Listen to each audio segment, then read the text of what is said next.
Hello everybody!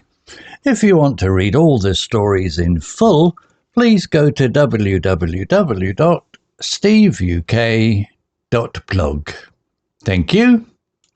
Short story 490. The Great British Tea Disaster. Intermediate. Nigel was a proud Englishman who believed three things. The Queen was fabulous, football was life, and tea was the answer to everything. If you had a bad day, tea. If you won the lottery, tea. If aliens landed in your garden, definitely tea. His love for tea was so deep that he owned 47 teacups, each with a different floral pattern, and a kettle that whistled like an opera singer. One sunny afternoon in his small village, Nigel decided to host a tea party. Not just any tea party, a legendary tea party to impress his new neighbour, Penelope, who had just moved from London. Penelope was posh, with shiny hair and a laugh that sounded like wind chimes. Nigel was smitten. He wanted to show her he was sophisticated, not just the village weirdo who named his teacups.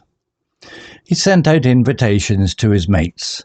Dave, who always wore socks with sandals, Karen, who talked to her plants, and old Mr. Jenkins, who claimed he once wrestled a cow.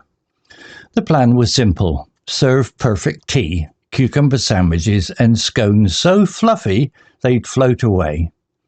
Nigel spent all morning polishing his teacups, especially his favourite, Daisy, a cup with pink roses that he swore made tea taste better. The trouble started when Nigel realised he'd run out of his fancy Earl Grey tea. No problem, he thought, racing to the village shop. But the shop only had builder's brew, a tea so strong it could wake a coma patient. Nigel shrugged. It'll do, he said, grabbing 5 packets. Back home, he boiled the kettle, but it started whistling so loudly it sounded like a foghorn. Dave arrived first, tripping over Nigel's cat, Marmalade, who yowled and knocked over a tray of biscuits. "Mate, your cat's a ninja!" Dave laughed, picking shortbread crumbs off his socks.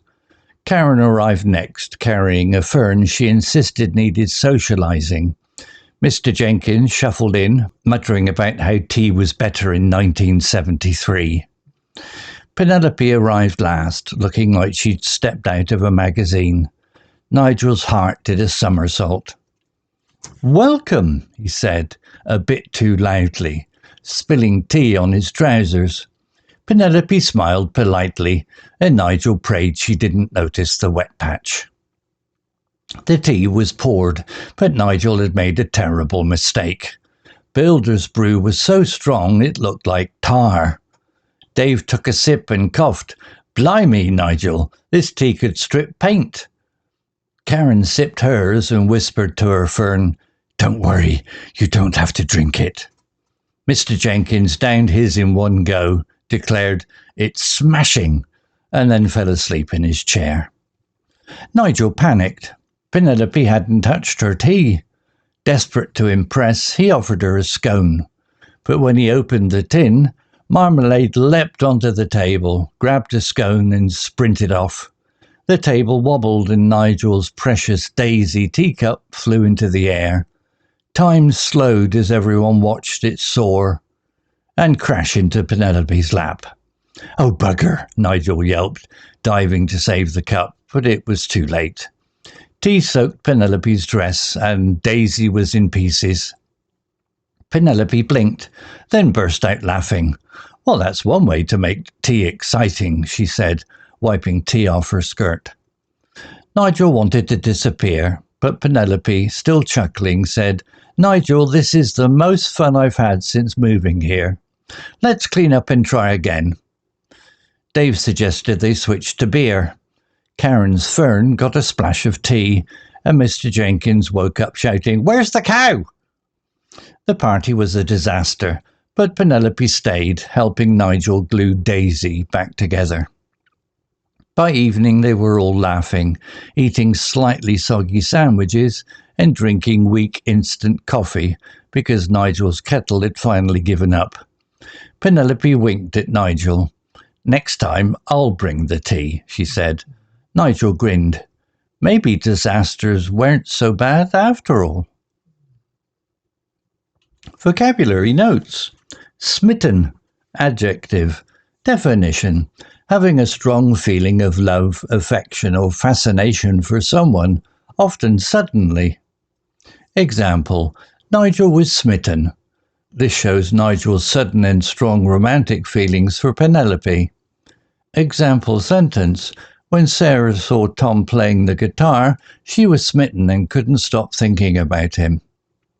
Similar words: infatuated, feeling a strong but often short-lived attraction. E.g., he was infuriated with the new actress in the film. Enamoured, having a liking or affection for someone or something. E.g., she was enamoured with the idea of living in Paris. Charmed, delighted or attracted by someone's qualities. E.g., the audience was charmed by the speaker's humour. Note for learners: smitten is often used in romantic context and suggests a sudden, intense feeling. Posh, adjective. Definition: elegant, stylish or fashionable, often associated with wealth or high social status. Example: Penelope was posh, with shiny hair and a laugh that sounded like wind chimes. This describes Penelope's sophisticated and elegant appearance and behaviour. Example sentence: the posh restaurant served tiny portions of food on huge plates. Similar words: elegant, graceful and stylish in appearance or manner. E.g., she wore an elegant dress to the party. Sophisticated, having refined tastes or worldly knowledge. E.g., his sophisticated manners impressed everyone. Classy, stylish and high quality. E.g., the hotel had a classy atmosphere with chandeliers and marble floors. Note for learners: posh is often used in British English to describe people or things that seem wealthy or refined, sometimes with a slight humorous tone. Blimey, interjection. Definition: an expression of surprise, excitement or alarm, commonly used in British English. Example: Blimey, Nigel, this tea could strip paint. Dave uses this to express shock at how strong the tea is. Example sentence: Blimey, I didn't expect it to rain this much today. Similar words: crikey, another British exclamation of surprise. E.g., crikey, that was a close call. Goodness, a milder expression of surprise or concern. E.g., goodness, you scared me. Wow, a general exclamation of amazement or surprise. E.g., wow, that cake looks amazing.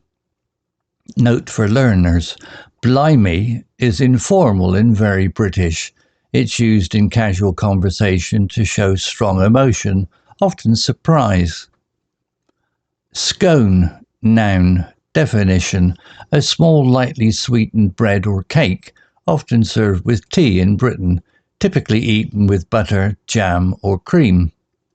Example: desperate to impress, he offered her a scone. Nigel tries to serve Penelope a scone to make the tea party more appealing. Example sentence: at the cafe they served warm scones with strawberry jam and clotted cream.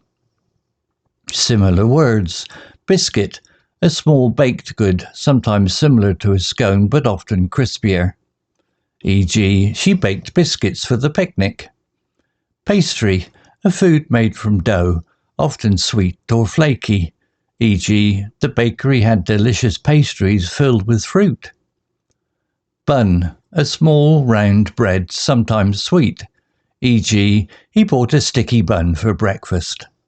Note for learners: scone is pronounced either scone or scone in British English, and it's a key part of traditional British tea culture.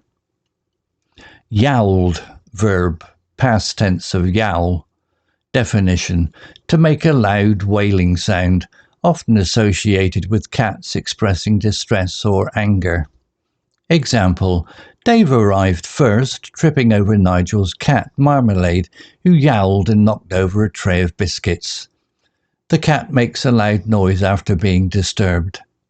Example sentence: the cat yowled when its tail got caught in the door. Similar words: howled, a loud prolonged cry, often by dogs or wolves, e.g. the dog howled at the moon all night. Screeched, a high-pitched sharp sound, e.g. the parrot screeched when someone entered the room. Wailed, a loud mournful cry, often by humans or animals, e.g. the baby wailed until her mother picked her up. Note for learners: yowled is specific to loud animal sounds, especially cats, and adds a vivid description to a scene. Disaster, noun. Definition: a sudden event that causes a lot of damage, trouble, or failure.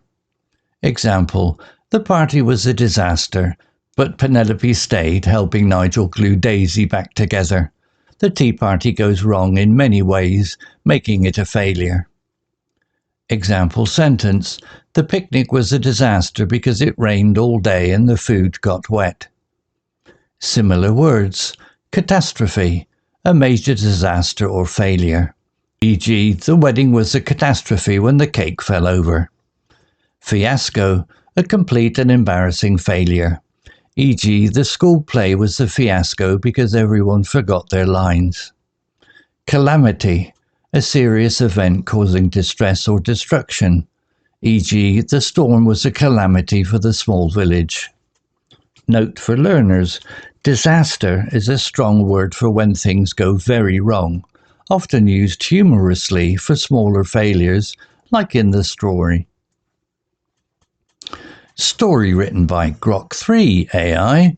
Image created by Grok 3 AI. To read all the stories in full, please go to www.steveuk.blog. Thank you.